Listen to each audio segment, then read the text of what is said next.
Magandang hapon, Pilipinas. Live mula sa Pag-asa DOST. Oras natin 4:28 ng hapon ayon sa Philippine Standard Time. Kahapon naitala ang 36.8 degrees Celsius na temperatura sa Subic Bay, Zambales. Mainit na po yan mga kaibigan. Ngayon naman, alamin natin o silipin natin kung ilan o ano sa mga lugar ang nakapagtala ng mataas na temperatura. Alas 2 ngayong hapon na itala sa Tuguegarao City ang 37.4 degrees Celsius. Sinundan naman ito ng Quezon City na merong 35 degrees Celsius.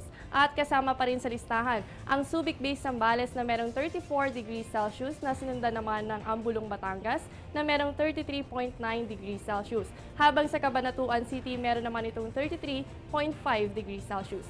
Ayon kay Pag-asa Weather Forecaster Alvin Pura, maaari pang tumaas ngayong hapon o sa mga susunod na araw ang temperaturang nararanasan sa mga naturang lugar. Patuloy ang paalala namin na panatilihing hydrated ang inyong katawan at ugaliin ang pagdadala ng payong tuwing lalabas ng bahay. Yan ay para sa inyong proteksyon sa init ng araw.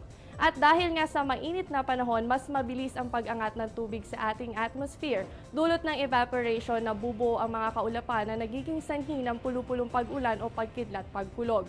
Kaya naman naglabas ng thunderstorms advisory ang Pag-asa alas 3:30 ngayong hapon. Posibleng maranasan ang pagkidlat pagkulog sa bahagi ng Zamboanga City at Zamboanga del Sur, partikular yan sa Bayog, kasama ang Cotabato dyan sa may Antipas at ganun din sa Basilan at Sulu. Maaaring maranasan ito na aabot hanggang 2 oras. Paalala ng Pag-asa na maging maingat sa posibleng malakas na ulan at pagbaha. Sa aming pagbabalik, hatid ng Panahon TV ang ilang tips para malunasan ang sunburn.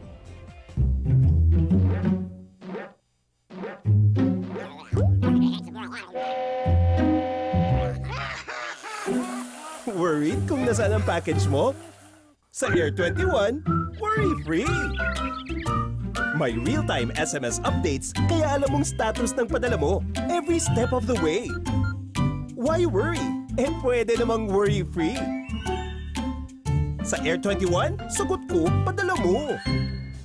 Sa pagpasok ng mainit na panahon, direktang apektado nito ang ating mga balat. Ano nga ba ang mga paunang lunas kapag tayo ay nagka-sunburn? Narito ang laging handa.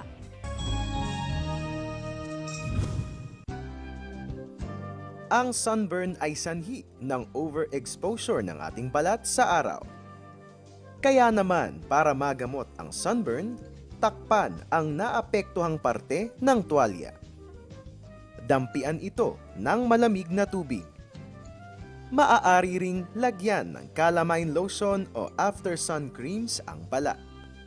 Kung matindi ang sakit nito, mag-cold bath at ibabad sa malamig na tubig ang naapektuhang balat sa loob ng 10 minuto.